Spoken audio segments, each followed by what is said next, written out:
Welcome back to my channel. আজকের আরেকটি recipe নিয়ে চলে এলাম। আজকের রেসিপিটা হলো আলু, বেগুন, টমেটো, গুঁড়ো মাছ দিয়ে তরকারি, আর বানাবো রুটি। তো সবজি তোলার জন্য কড়াইতে তেল গরম করতে দিলাম। তেল গরম হয়ে গেলেই আমি কেটে রাখা সবজিগুলো কড়াইয়ের মধ্যে দিয়ে দেব।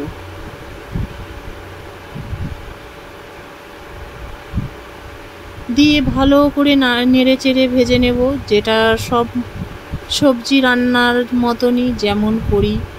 আর এই গুঁড়ো মাছ, আলু, পেঁয়াজ, টমেটো দিয়ে তরকারি এত ভালো লাগে, এত সুন্দর হয়, দারুণ খেতে লাগে, ফাইন লাগে। তুমি গরম ভাতের সঙ্গেও খেতে পারো কিংবা রুটির সঙ্গেও খেতে পারো, সবের সঙ্গেই ভালো লাগবে।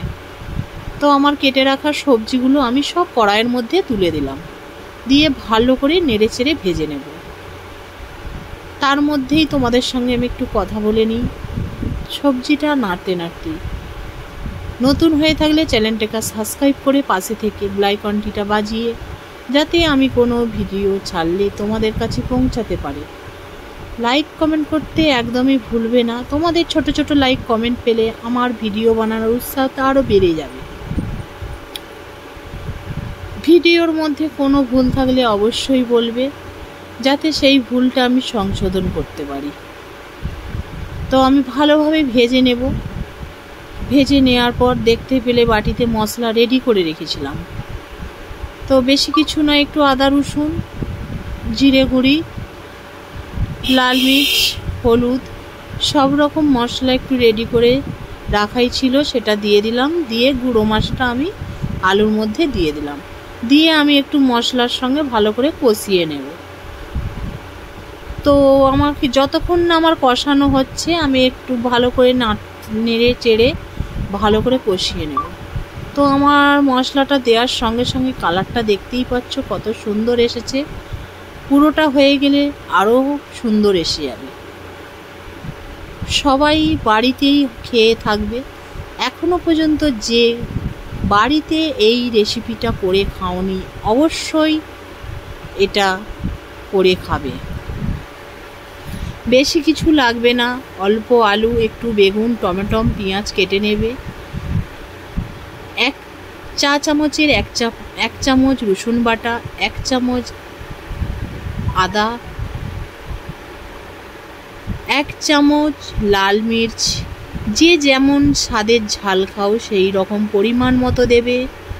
এক চা চামচ হলুদ গুঁড়ো, এক চা চামচ জিরে গুঁড়ো, এর মধ্যে অ্যাড করে পরিমাণ মতো তেল, স্বাদ মতো লবণ, সব কিছুটাই ভালো করে দিয়ে মিশিয়ে নিয়ে বানাও এই রেসিপিটি। বানিয়ে খেয়ে দেখো, খুব সুন্দর লাগবে। আমি তো খেয়েছি, তাই আমি তোমাদের মধ্যে শেয়ার করলাম।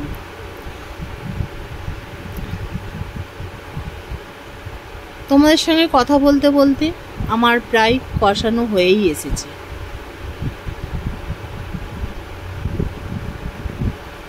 আমি এবার কষানো হয়ে গেছে, এবার আমি জল অ্যাড করে দেব।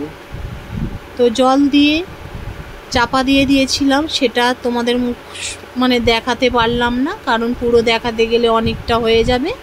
তাই চাপাটা খুলে আমি একটু নেড়ে চেড়ে নেব। নেড়ে চেড়ে কয়েকটা আলু ভেঙে দেব, যাতে তরকারিটা একটু মাখো মাখো হয়, দেখতেও সুন্দর লাগবে, খেতেও ভালো লাগবে। তাই ভালো করে নেড়ে চেড়ে আলুগুলো আমি একটু ঘেঁটে দিচ্ছি। কালারটা দেখতেই পেয়েছো কত সুন্দর এসেছে, খেতেও সুস্বাদু হবে। বানিয়ে ট্রাই করে দেখতে পারো। সাধারণ রেসিপি যদি তোমাদের ভালো লেগে থাকে, অবশ্যই একবার বাড়িতে ট্রাই করে দেখো। আর যারা খেয়েছো তো তার দিকে বলতেই লাগবে না, কেমন লাগে নিশ্চয়ই জানবে।